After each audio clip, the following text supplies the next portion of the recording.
Hola, ¿qué tal? Buenas tardes. Mi nombre es José Alberto González Díaz. Soy originario del estado de Oaxaca. Eh, Estoy cursando la licenciatura en Derecho con énfasis en litigación y funcionamiento oral.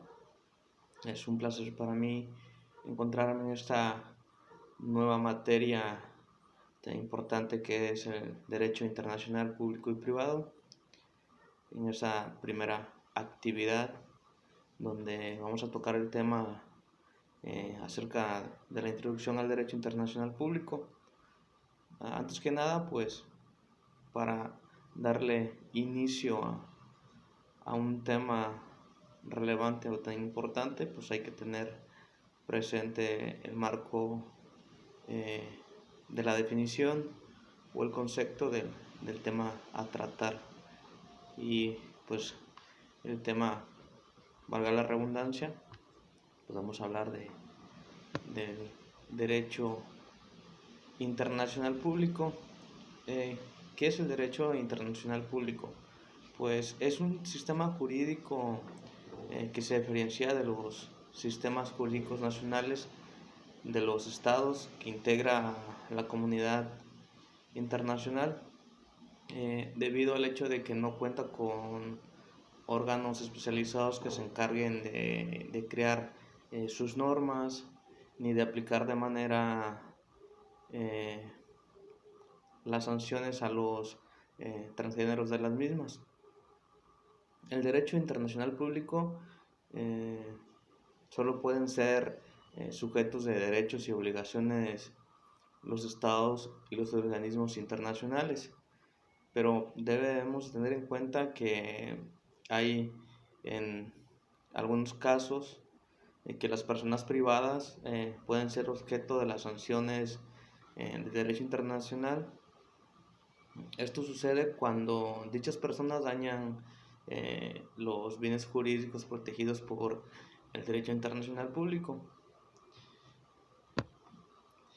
Y vamos a tocar este tema de cómo se divide básicamente el derecho internacional público. El derecho internacional público básicamente se divide en derecho de paz y en derecho de guerra.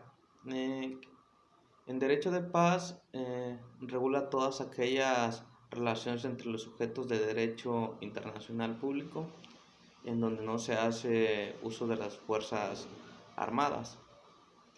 Y en el derecho de guerra, en cambio, se integra por las reglas del derecho internacional público que regulan el estado de guerra para las personas que se encuentran en el territorio de guerra, como los conocidos beligerantes, los prisioneros de guerra.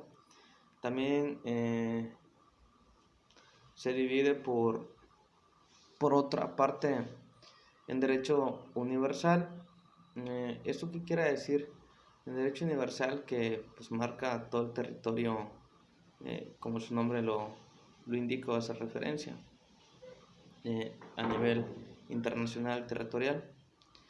Y otro es a nivel regional. A nivel regional pues es pues a los estados, y se forma que por las normas que solo tienen validez en alguna región específica. Y ya que estamos hablando de este tema, vamos a que el derecho internacional público del que estamos tratando, también vamos a mencionar este tema del derecho internacional privado, el cual es una rama de los sistemas jurídicos nacionales. Surge por la nacionalidad de los sujetos que intervienen en la relación o por el territorio donde los mismos actúan, que el sistema jurídico nacional es el que se debe de regular en determinadas situaciones. Y vamos a tocar este punto que es algo importante en este tema, que es la Sociedad de las Naciones.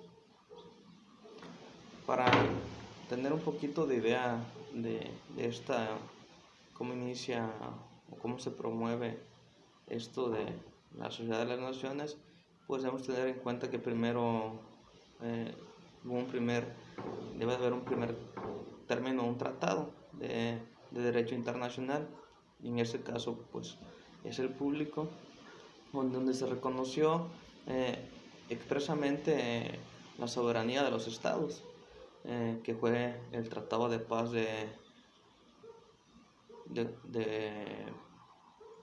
Westfalia de 1648, donde con este documento nació el derecho internacional clásico, que regulaba solo las relaciones entre las potencias europeas.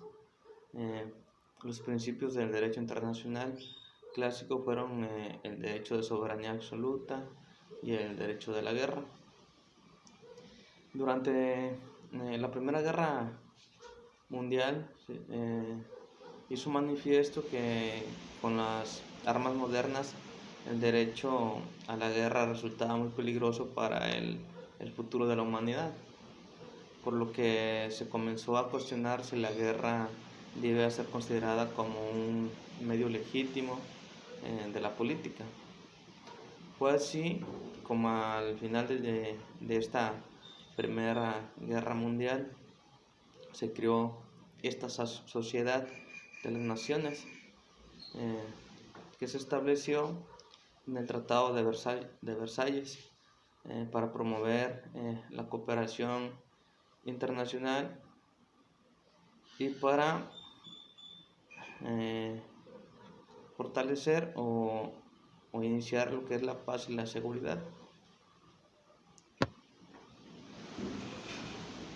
Y vamos a hablar de este artículo 133, tan importante, que hace mención a la conceptualización de la supremacía constitucional. El artículo 133 constitucional debemos tener en cuenta que es la base de la norma fundamental del Estado mexicano y que establece los cimientos que configuran la naturaleza y el sentido del principio constitucional de supremacía constitucional. ¿Qué es esto de supremacía constitucional que estamos mencionando? Se debe concebir el grado de supremacía a la constitución de un Estado que se encuentra como una norma que está por encima de todas las demás, o sea que, como su nombre lo indica, supremacía, que está arriba y no tiene normativa superior en su línea, que es la máxima autoridad, por así decirlo. Y ya que estamos hablando de esta supremacía constitucional, vamos a hablar de cómo surgió en la Constitución norteamericana, que se sentó en el párrafo segundo del artículo 6 en el principio de supremacía constitucional. Esta Constitución y las leyes de los Estados Unidos que se expidan arreglo a ella, y todos los tratados celebrados o que se celebren bajo la autoridad de los Estados Unidos serán la suprema ley del país. Los jueces de cada estado estarán obligados a observarlos, a pesar de cualquier cosa en contrario que se encuentre en la Constitución o las leyes de cualquier estado. La primera vez que la Corte Suprema de este país examinó tan importante cuestión fue en el caso de Copperfield Five, con célebre ejecutoria de Marbury y Madison, que donde se definió y circunscribió los alcances del principio y en los Estados Unidos de Norteamérica, donde se asentó este principio por la circunstancia histórica de que los estados integrantes de la federación habían vivido libres y era necesario lograr la unidad indispensable de un orden jurídico. Y ya para finalizar este tema tan importante,